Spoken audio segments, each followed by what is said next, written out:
నేను రాజకీయాల్లోకి వచ్చినప్పుడు ఓడిపోయినా కానీ ఒక్కసారి నాకు సమ్మక్క సారలమ్మ దగ్గర అధికారికంగా సమ్మక్క గుట్ట నుంచి తీసుకొచ్చి భాగ్యం కలగాలని కోరుకున్నాం. చాలా జీవితంలో పూజారులు చెట్టు కింద పుట్ట కింద చేసుకుంటూ వచ్చినా కూడా భక్తులు ఎంతో మరి సమ్మక్క తల్లుల మీద దయతోటి ఇక్కడికి వస్తూ ఉన్నారు. అది 1000 ఏళ్ళు ఉండి భక్తుల విశ్వాసాన్ని నమ్మకాన్ని పూజార్ల ఆచారాలను ఆదివాసీల ఆచారాలు సాంప్రదాయాలు కొనసాగించే విధంగా ఈరోజు మన ముఖ్యమంత్రి గారు రేవంత్ రెడ్డి గారు ఒక గొప్ప కార్యక్రమం తీసుకున్నందుకు నిజంగా ఇంతకంటే మేమైతే ఆ తల్లి బిడ్డగా ఇంకేం కోరుకోవడం లేదు. ముఖ్యమంత్రి గారికి మా సోదరునికి ప్రత్యేకంగా పాదాభివందనాలు. అదేవిధంగా సీనన్న గారు ఒక వారధిగా ఈరోజు ప్రభుత్వానికి పూజార్లకు భక్తులకు అందరికీ బాధ్యత ఇన్ఛార్జ్ మినిస్టర్గా వారు తీసుకోవడం జరిగింది. మరి ఎమ్మెల్యేలు ఎంపీలు ఎమ్మెల్సీలు ఇక్కడికి వచ్చిన ప్రజాప్రతినిధులు అధికారులకు అందరికీ కూడా హృదయపూర్వక ధన్యవాదాలు. నేను ఎప్పుడు ఇదొక్కటే కోరుకున్నా, ఎప్పుడైనా ఒక్కసారి సమ్మక్కను అధికారికంగా తీసుకురావాలి అని కోరుకున్నా. ఎందుకంటే మన సాంప్రదాయాలు మన విశ్వాసాలు మన అక్కడ నెలకొల్పాలి, అది చేసే అవకాశం నాకు ఈరోజు మరి రేవంత్ రెడ్డి గారి ప్రభుత్వంలో నాకు ఈ అవకాశం వచ్చింది.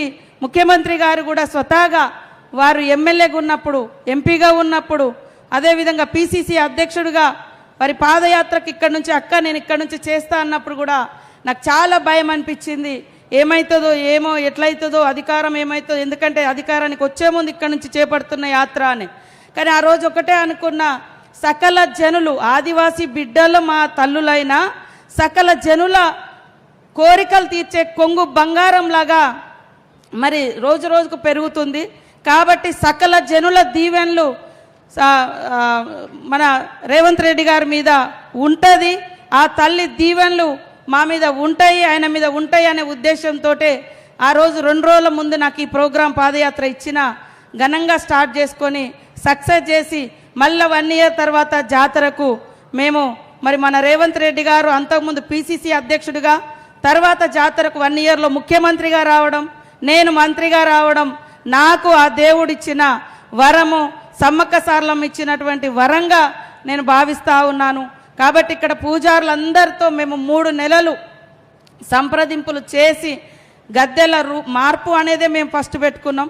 కానీ తర్వాత డిజైన్స్ ఇవన్నీ సెంటిమెంట్ మూలము, మట్టితో ఉన్న మూలము, ఎన్ని కట్టడాలు వచ్చినా అక్కడ దేవుడు ప్రతిష్ఠింప ఏదైతే గద్దెల మీదకి వస్తుందో ఆ గద్దెలు మట్టి గద్దెలే ఉంటాయి ఇప్పటికి కూడా.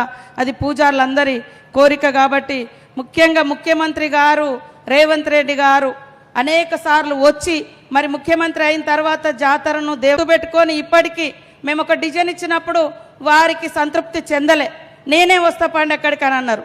ఈలోపు మళ్ళా పూజారులు వారును మన శివనాగిరెడ్డి గారిని, శ్రీనివాసరాజు గారిని, మా శైలజ మేడంను వీళ్ళందరినీ మాకు తోడైపోయి అందరం మళ్ళా 2-3 మీటింగ్లు సీనన్న దగ్గర సురేఖక్క దగ్గర లక్ష్మణన్న అందరం పెట్టుకున్న తర్వాత మళ్ళీ సీఎం గారు కూడా చూసి మరి ఈరోజు రావడం జరిగింది. నిజంగా మళ్ళీ ఒక్కసారి చెప్తున్నా, ఇది ఇంతకంటే ఈ జీవితానికి ఇంకేమి లేదు. 1000 ఏళ్ళు సమ్మక్క సారలమ్మ కీర్తి భక్తుల కోరికలు కొంగు బంగారంలా తీర్స్తుందని నా దేవుణ్ణి కోరుకుంటూ అందరికీ శుభాకాంక్షలు, ధన్యవాదాలు.